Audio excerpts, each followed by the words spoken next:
नमस्कार, साक्षी news network और आप सभी का स्वागत है।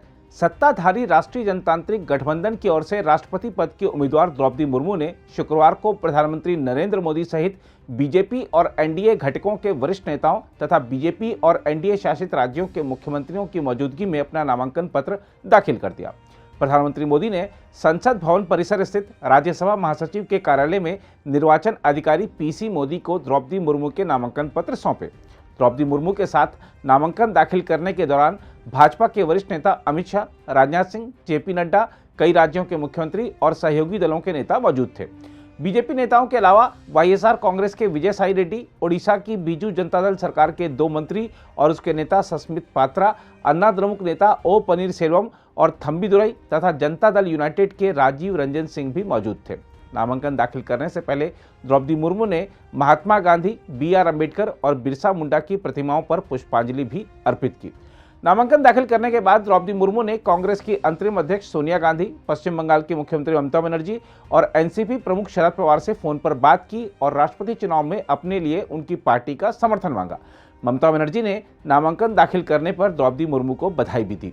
माना जा रहा है कि द्रौपदी मुर्मू जल्द ही देशव्यापी यात्रा की शुरुआत करेंगी और राष्ट्रपति चुनाव के मतदाताओं से संपर्क कर उनसे अपने लिए समर्थन मांगेंगी।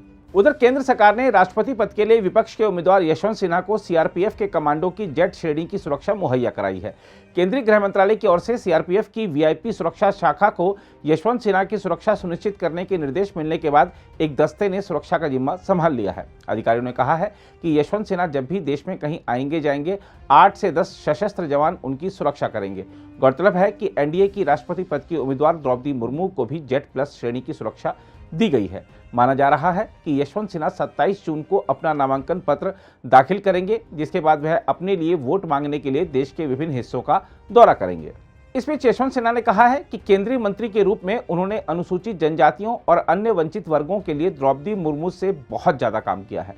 यशवंत सिन्हा ने झारखंड की राज्यपाल समेत अनेक पदों पर रहते हुए द्रौपदी मुर्मू के कल्याणकारी कार्यों के रिकॉर्ड पर सवाल भी उठाया। उन्होंने कहा वह आदिवासी समुदाय से आती हैं, लेकिन उन्होंने क्या किया है? वह झारखंड की राज्यपाल रहीं, उन्होंने आदिवासियों की हालत सुधारने के लिए क्या कदम उठाए?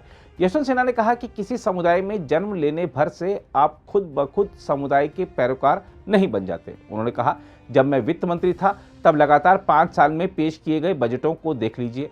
हर बजट में अनुसूचित जातियों, अनुसूचित जनजातियों और महिलाओं समेत कमजोर वर्गों के लिए विशेष प्रावधान किए गए थे। उन्होंने कहा कि यह उस सरकार की नीति थी जिसमें मैं काम कर रहा था। उन्होंने कहा कि मैं आज दावा कर सकता हूं कि मैंने वंचितों और आदिवासियों के लिए उनसे ज़्यादा काम किया है, बस मैं आदिवासी समुदाय में नहीं जन्मा। इसके अलावा जब यशवंत सिन्हा से यह पूछा गया कि साल 2018 से पहले लंबे समय तक उनके बीजेपी में रहने के चलते उनको संपूर्ण विपक्ष के समर्थन को लेकर कुछ हलकों में सवाल उठ रहे हैं, तो उन्होंने कहा कि उन्हें पूर्व प्रधानमंत्री अटल बिहारी वाजपेयी की अगुवाई वाली पार्टी का सदस्य रहने के दौरान अपने रिकॉर्ड पर गर्व है। उन्होंने कहा कि आज की बीजेपी वाजपेयी की बीजेपी से अलग है। उन्होंने आरोप लगाया कि प्रधानमंत्री नरेंद्र मोदी की सरकार में लोकतांत्रिक मूल्य खतरे में हैं। यशवंत सिन्हा ने कहा कि इस बार राष्ट्रपति चुनाव पहचान की नहीं बल्कि विचारधारा की लड़ाई है। यशवंत सिन्हा ने कहा कि वह भारत के लोकतांत्रिक मूल्यों के संरक्षण के लिए खड़े हुए हैं। वैसे तो राष्ट्रपति चुनाव में निर्वाचक मंडल की संख्या द्रौपदी मुर्मू के पक्ष में मजबूती से दिखाई दे रही है, लेकिन नौकरशाही से राजनीति में आए यशवंत सिन्हा ने कहा है कि वह जीतने के पूरे दृढ़ संकल्प के साथ चुनाव में उतरे हैं। उन्होंने दावा किया कि ये शुरुआती दिन है, आगे जाकर चीजें बदलेंगी।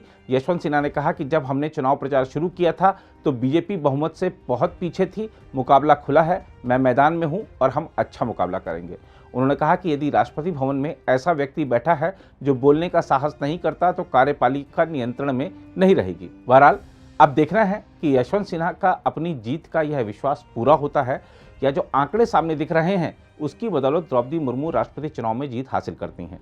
चुनाव जीतने पर द्रौपदी मुर्मू देश की पहली आदिवासी और दूसरी महिला राष्ट्रपति होंगी। बहरहाल हम आपको यह भी बता दें कि राष्ट्रपति पद के लिए चुनाव 18 जुलाई को होगा तथा मतगणना 21 जुलाई को होगी। वर्तमान राष्ट्रपति रामनाथ कोविंद का कार्यकाल 24 जुलाई को समाप्त होने जा रहा है। अगर आप भी लेना चाहते हैं देश दुनिया की तमाम जानकारी तो आज ही सब्सक्राइब करें हमारे चैनल को। साथ ही नीचे दिए बेल आइकन को जरूर दबाएं ताकि हर अपडेट आप तक पहुंच सके।